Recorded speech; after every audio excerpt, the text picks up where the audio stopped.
ഓം ത്രിവിക്രമായ വിദ്മഹേ വിശ്വരൂപായ ധീമഹി തന്നോ വാമന പ്രചോദയാത്.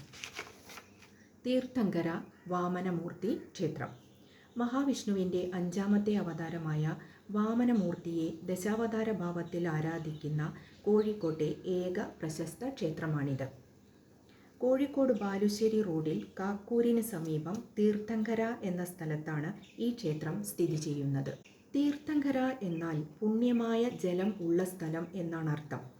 അമ്പലത്തിന് ചുറ്റുമുള്ള വെള്ളം തീർത്ഥമാണെന്നാണ് സങ്കല്പം. ഈ തീർത്ഥത്തിലെ സ്നാനം അഹങ്കാരം, ഗർവ് എന്നിവ ശമിപ്പിക്കും എന്നാണ് വിശ്വാസം. രാവിലെ 6 മുതൽ 8 മണി വരെയുള്ള പൂജയാണ് കൂടുതൽ ശ്രേഷ്ഠം. വാമനാവതാരവുമായി ബന്ധപ്പെട്ട കഥ എല്ലാവർക്കും അറിയാവുന്നതാണല്ലോ. മഹാബലി ശക്തനും മഹാമനസ്കനുമായ ഒരു ചക്രവർത്തിയായിരുന്നു. പക്ഷേ കുറച്ച് ഗർവവും അഹങ്കാരഭാവവും അദ്ദേഹത്തിനുണ്ടായിരുന്നു. മഹാവിഷ്ണു വാമനാവതാരത്തിലെത്തി 3 അടി മണ്ണ് ആവശ്യപ്പെടുകയും മഹാബലി തൻ്റെ ഗർവിനാൽ തീർച്ചയായും നൽകാമെന്ന് പറയുകയും ചെയ്തു. പെട്ടെന്ന് വാമനൻ എന്ന ബാലൻ വളരുകയും ആദ്യത്തെ കാലടിക്ക് ഭൂമിയും 2ാമത്തെ കാലടിക്ക് സ്വർഗവും അളന്ന് തികയ്ക്കുകയും 3ാമത്തെ കാലടി വയ്ക്കാൻ സ്ഥലമില്ലാത്തതിനാൽ മഹാബലി തൻ്റെ ശിരസ് സമർപ്പിക്കുകയും ചെയ്തു എന്നാണ് ഐതിഹ്യം.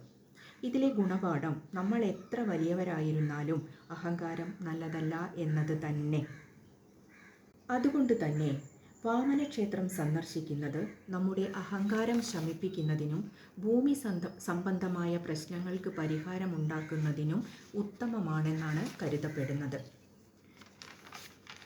ചിങ്ങമാസത്തിലെ വാമന ജയന്തി, ഉത്രാടം, തിരുവോണം എന്നിവ നന്നായി ആഘോഷിക്കാറുണ്ട് ഇവിടെ. വിശേഷ ദിവസങ്ങളിലല്ലാതെ ഞായർ, വ്യാഴം ദിവസങ്ങളിലാണ് അമ്പലം തുറന്നു പ്രവർത്തിക്കാറ്. പാൽപ്പായസം, തുളസിമാല, പുരുഷ സൂക്തം, അർച്ചന എന്നിവയാണ് പ്രധാന വഴിപാടുകൾ.